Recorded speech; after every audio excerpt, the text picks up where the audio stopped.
vedare tinokuchingamidzai zvekare kune chimwe chirongwa pano paZim Facebook Secrets and Confessions.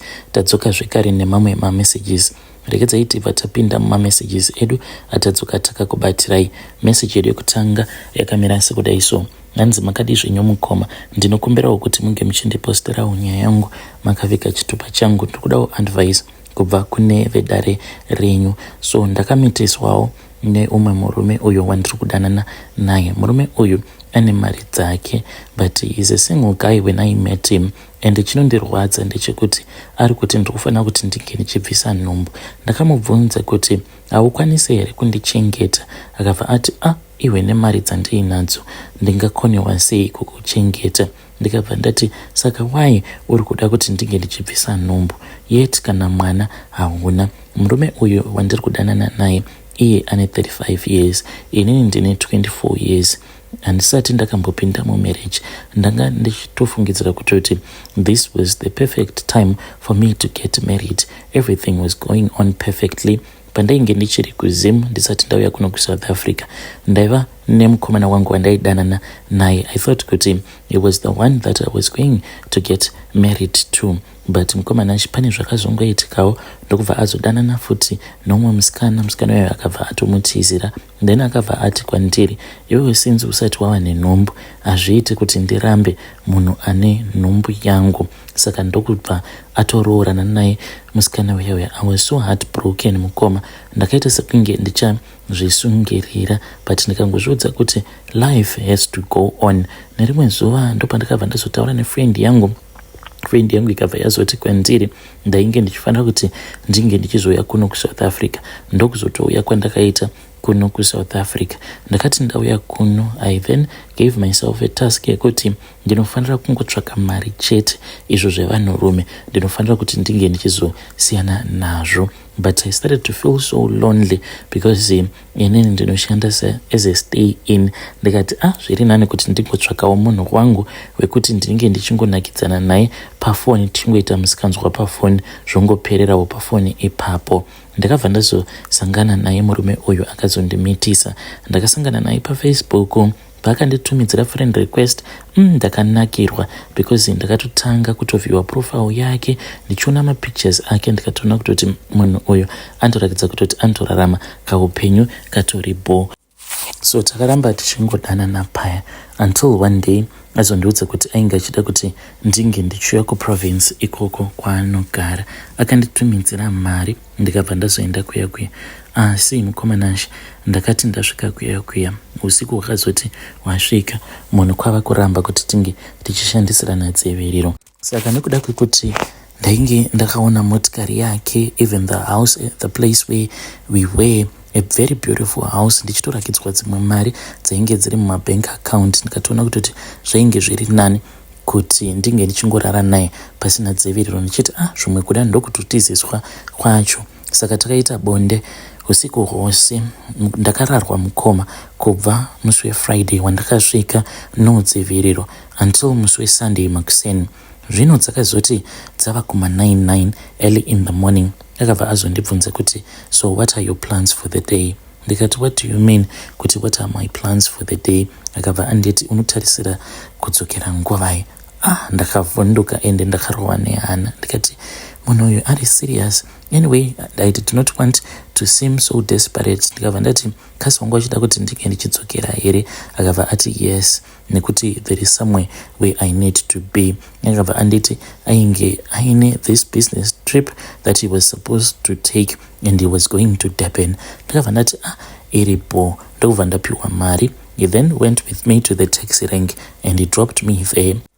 So by the time pandakazodzoka kuno kuprovince kwandinogara, I then noticed kuti kana communication yake neni yainge yatongova low, zvezvo kutorakidza kutoti handisisina hangu basa newe. So I said I'm going to wait for him. Zuva raanotaura neni ndozuva randinenge ndichizotaura naye. Kana asingatauri neni, yenyewo ndinenge ndakanyarara.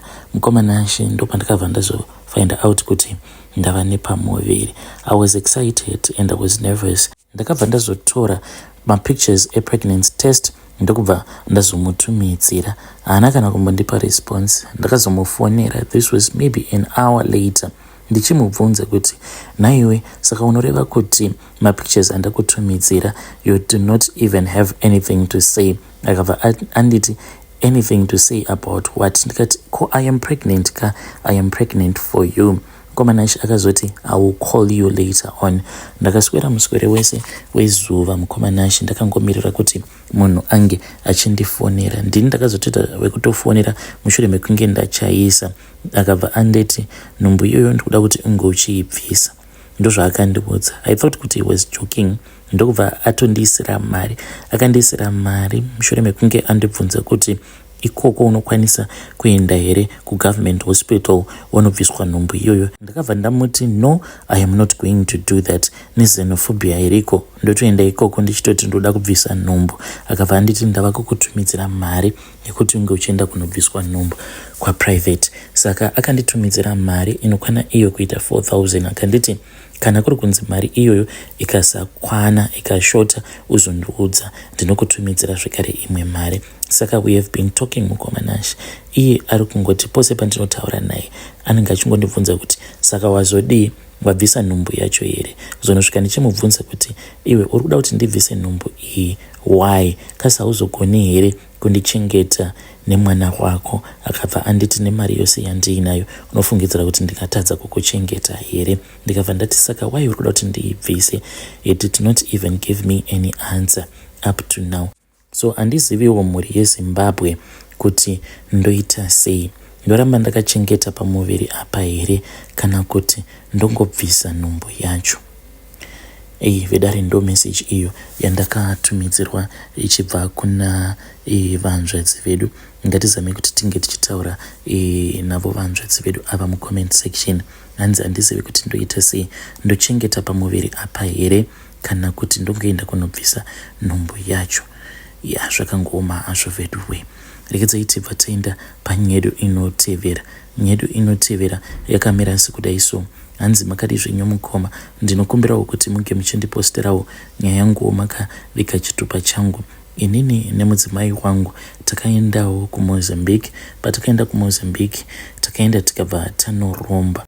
Tisati taenda kuMozambique nemudzimai wangu tainge takatotaurirana tikati kana tikasvikako tikanzi tinofanira kuti tinge tichizouraya vanga vari amai vako kana kuchekeresa amai vangu, tinobva tasiyana nazvo. Takazoti tavako kuMozambique kuya ndokubva tazonzi nasekuru vaya, aiwa vazukuru, ndinoziva kuti pano mauya kuti ndinge ndichizokupai mishonga yekuti mukwanise kugadzira mari. Saka sekuru vaya vakabva vati ivo vainge vachiziva zvose zvainge zviri muhana dzedu. Vakabva vazoti mhiko dzacho dzainge dzichifanira kuti dzinge dzichizoitwa dzainge dziri mhiko kuti painge pachifanira kuti pange pachizodeurwa ropa. Ipapo ndakabva ndati sekuru zvekudeura ropa ini handione sekunge tinozvikwanisa. But sekuru vaya vakabva vazoti aiwa painge pasingadi kuti pange pachizodeurwa ropa remunhu, asi taifanira kuti tinge tichizonotenga jongwe sevanhu vainge vasiri munyika yavo. Sekuru vaya vakabva vazoti vainge vachazotitengesera jongwe. Ndokubva vazotitengesera jongwe paya $50. Saka jongwe iroro takabva tazorislota ndokubva ropa racho rikabva razotorwa. Ndakanwawo ropa racho nemudzimai wangu akanwawo ropa. Jongwe riya rakabva razobikwa but harina kunyatsokuibva, nyama yacho yange isina salt. Ndokubva tanzi taifanira kuti tinge tichizoridya jongwe riya. Takadya nyama iya mukoma. Tapedza kudaro ndokubva pazoitwa zvekare dzimwe mhiko dzekutibatanidza kuti uyo anenge achida kuzoramba, hanzi kana paine zvimwe zvinenge zvichida kuzoitwa kumberi uko pakati pangu nemukadzi wangu, anenge achida kuzoramba kana kuti kuzoenda kuchechi achiti anenge ava kusada, mishonga yacho iyoyo yatakapiwa nasekuru ange achizongofa same time. So takazodzoka kunoko kwatiri kunyika kwevatorwa namadhamu tine mabusinesses edu. Pasina kana nguva mukomanashi takabva tatotanga kutobudirira. Zvaizvezvi kana ndichikuudzai vanhu vanokwanisa kutofungidzira kuti ndinonyepa. Ndava nemotikari idzo dziri paBolt dzinotosvika kuma 30 something dzaniinadzo paBolt, and motikari idzi ndakadzitenga dzose in 1 year kuburikidza nekuita mari kwatainge toita. Mushure mekunge taita mari saizvozvo mukoma, ndipo apo pandakabva ndachizotanga kurota. Ndairota amai vangu amai vangu ndaivarota ndichida kuvaponda, but ivo vaizondibvunza manje mubvunzo wekuti dzimwe nguva ndiri kukuhope kudaro ndaibva ndazotanga kuchema zvekuti ndaitosvika pakutomuka ndichitochema, but dzimwe nguva ndaivakurira ndobva ndavauraya. Mukadzi wangu obva atouya akabata hari, tobva taita vekubata tichiita kuti ropa riya ringe richipindawo muhari rakawanda. So mukomana achi pakunomuka paya ndaitomuka ndichitoredza mhere. Ndakabva ndazoudza mukadzi wangu kuti ndohope dzandainge ndava kungoramba ndichirota. Then nemukadzi wangu ndo patakabva tazodzokera kuMozambique. Zvino patakadzokera kuMozambique mukoma takabva tazoudzwa kuti tiri kufanira kuti tinge tichizochekeresa amai vangu, ende n'anga iyoyo mukoma takati tichida kuzama kuti tinge tichinzwisisana nayo. N'anga iya yakabva yatotidzinga mudare mayo, ikabva yati kana musingadi dzosai zvinhu zvangu zvandakakupai. Saka isusu takangopiwa mimwe mishonga iyi yatakapiwa yainge iri mukabhegi, then ndokubva tazodzokera nako kabhegi kaya. N'anga iya yakabva yazotora mishonga iya yatakadzoka kuno kuSouth Africa, but takangoti tichingonopinda mumba takati tichinoenda kubedroom ndo patakabva tazonoona kuti kabhegi kaya katainge takambobva nako kuMozambique kainge karimo zvekare mubedroom. Takabva tafonera sekuru vaya vekuMozambique takavabvunza kuti ko kabhegi katainge tasiya kuMozambique kainge kotsvakeiko mumba medu. Sekuru vaya vakatotipindura rafu vakabva vatiti ndiyo last warning, ende gore rino harifanire kuti ringe richizopera, amai vangu ivo vachiri vapenyu. Then there was this other day ndakatobuda ndichendesa motikari kuna makanika. Ndakazoti ndodzoka kumba, mukadzi wangu ndakazama kuti ndige ndichimufonera but ainge asingadaviri call. Then ndakati ndasvika pamba I just sensed kuti something was wrong. Kana motikari ndakatoisiya pagate and I then rushed indoors. Ndakabva ndaona kuti mukadzi wangu ainge akadonhera pafloor ari mukitchen, ainge achigwina. Handina kuvhunduka zvangu nekuti ndo zvandainge ndakaudzwa izvozvo nasekuru kuti ndo zvaizombopota zvichiitika pamukadzi wangu. Saka izvi vakandiudza in secret, vakabva vazondipa umwe mushonga wekuti kana zvikazoitika izvozvo ndinotora mushonga wacho iwoyo wakaita powder, ndobva ndazotanga kumukwiza pasi petsoka dzake nekumukwiza uye zvekare muhapwa make. Ndakazviita zvinhu izvi kuda kweabout 20 minutes, ndipo apo paakabva azomuka. Ndakamubvunza kuti kochii chainge chaitika, akabva ati uyai muone. Takabva tazoenda kubedroom. Tichinosvika kubedroom kuya ndakabva ndazongoona kuti painge paine dutu remari. Ndikabva ndati ko mari iyi yabvepi? Iye akabva ati ainge akatogara zvake muliving room achiona zvake TV. Ndopaakabva azonzwa kuti kubedroom kwainge kuine mamovements ainge achiitika kubedroom. Zvekare akazonzwa munhu akazokosora, ndokubva azofamba achienda kubedroom. Iye akati asati atombopinda mubedroom akanzwa sound yainge ichibuda mubedroom zvichiita sekunge mainge muine munhu ainge achirutsa. Ndokubva avhura door akabva azoona shura, akaona nyoka yainge ichirutsa mari. Iye mukadzi wangu anoti nyoka iyi yaakaona yainge iine musoro wemunhu, but akabva anditi musoro wacho waakaona uri panyoka iyoyo hanzi musoro waamai vangu, ndo vainge vachirutsa mari. Saka mukomana achi mari yeya takaitora tikaishandisa. Mushure mekunge sekuru vaya vazofona vakati vazukuru vangu musatya zvenyu, vakabva vatibvunza kuti mari iyoyo tainge taiverenga here. Tikabva tavaudza kuti hongu mari yacho tainge taiverenga. Saka mari iyi patakaiverenga yainge iri 72,000 rands. Vakabva vati vainge vachidawo kati pamari iyoyo, saka takabva tazovapa kati. So mukomanashi ndo izvozvo zvimwe zvezvinhu zvinoitika pamba. Dzimwe nguva tinokwanisa kungoona kitsi, like tinokwanisa kungoti takangogara so otongokaruka watongoona kuti mumba munenge matova nekitsi. Idzi kitsi dzatinoona kazhinji kacho dzinenge dziri dzeblack, unotoshaya kuti inenge yapinda nepai mumba. Sekuru vaya vakatiudza kuti hatifaniri kuti tinge tichitya nekuti mishonga yedu hanzi haisati yanyatsokukwanisa kuzvishandura kuti inge ichizova zvainofanira kuzova. Saka hanzi mishonga iyi ichiri kutsvaka kuti ingava sezvipuka zvipi. Ndokusaka tichimboona dzimwe nguva kitsi, nyoka kana kuti mipurwa. Zvose izvi tinozviona pamba. Takasvika pakuzviudza kuti zviri nani kuti maid wedu tinge tichimbomumisa basa so that asazosangana nazvo zvinhu izvi zvehusiku. Ndokurombawo kwedu kwatakaita uko mukomanashe patakaenda kuMozambique. Hey, vedare ndo message iyo yandakatumidzirwa ichibva kuna mukoma vedu. Zvakangoma hazvo vedu we. Strange things indeed they do happen in this world. Rekedza iti vataenda panyedu inotevera. Nyedu inotevera yakamira sekudai so. Hanzi makadi zvenyu mukoma. Ndinokumbirawo kuti munge muchindiposterawo nyaya yangu makaveka chitupa changu. Ndine munin'ina wangu uyo ane makore 20 years. Saka munin'ina wangu uyu anotoita sekunge ane chivanhu chiri paari. Zvinoitika paari mukomana chinhu zvekuti anotowana like murume anenge achitomuda ende anowanzokuita laki rekutongonyengwa nevarume vanenge vaine mari, but unobva watongonzwa ava kutoti handimudi ini. Ende zvinhu izvi zvakatanga kubva even paainge achiri kuchikoro.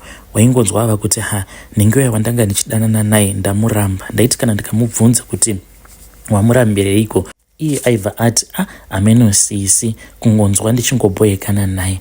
Saka iye anoita sekunge ari kuda kutoredzera vamwe vatete vedu. Vatete vedu ava vakafa vasina kumboroorwa, vakafa vasina kana murume. So mukomanashe mukuzonofamba ndakabva ndazviudzwa nevamwe madzibaba kuti munin'ina wangu uyu kana tikamuregerera hanzi anokwanisa kuzotosvika pakuita ngomwa, because it seems as if mudzinza hanzi mune mweya wengozi urimo. Saka inini mukomanashe handiziviwo zvimwe kuda ndakakanganisa. Ndanga ndakataura nemurume wangu ndikabva ndati ndinoda kuti murume wangu ange achidanana nemunin'ina wangu. Kana adanana nemunin'ina wangu omitisa munin'ina wangu, because I just want her to have a child. Vatete vedu mukoma vakazofa, but vainge vachingodemba vachiti dai ndakaziva ndakaita hangu mwana nguva ichiripo. Manje iko zvino ndakura handichakwanisi kuti ndinge ndichizvara. Saka kamuvigirwo kakazoitwa vatete vangu ndo kanondirwadza. I don't want my sister to die childless.